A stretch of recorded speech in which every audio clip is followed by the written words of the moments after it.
You're here because, well, you want the key info fast.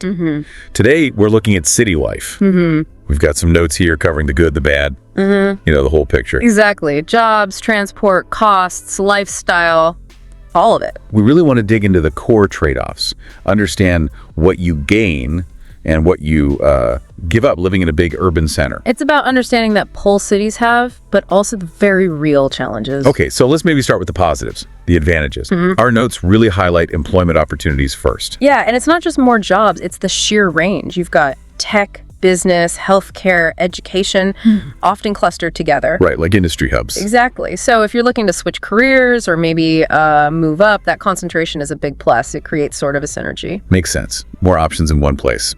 The notes also talk a lot about infrastructure, better roads, transport. Generally, yes. Cities tend to invest more in those networks, roads, public transport, utilities like water and electricity, sometimes digital infrastructure too. Which translates to what? More convenience day to day. Potentially, yeah. Quicker commutes, maybe more reliable services. It can make life feel a bit more efficient. Okay. And what about essential services like schools and healthcare?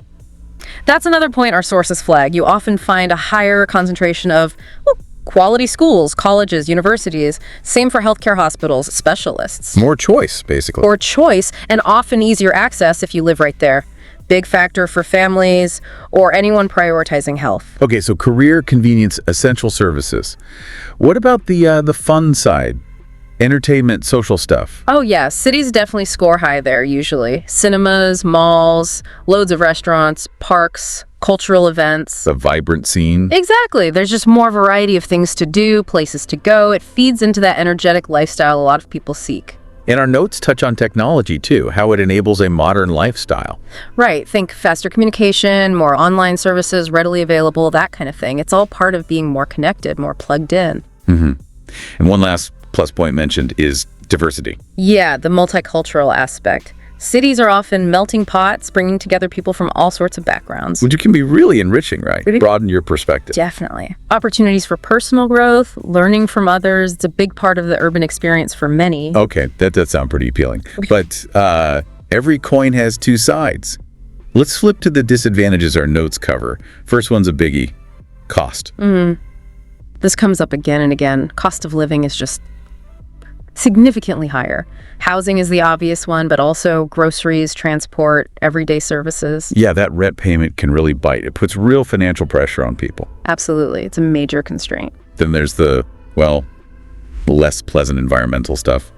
Pollution and noise. Right. Air quality can be worse. There's often more noise pollution from traffic, construction.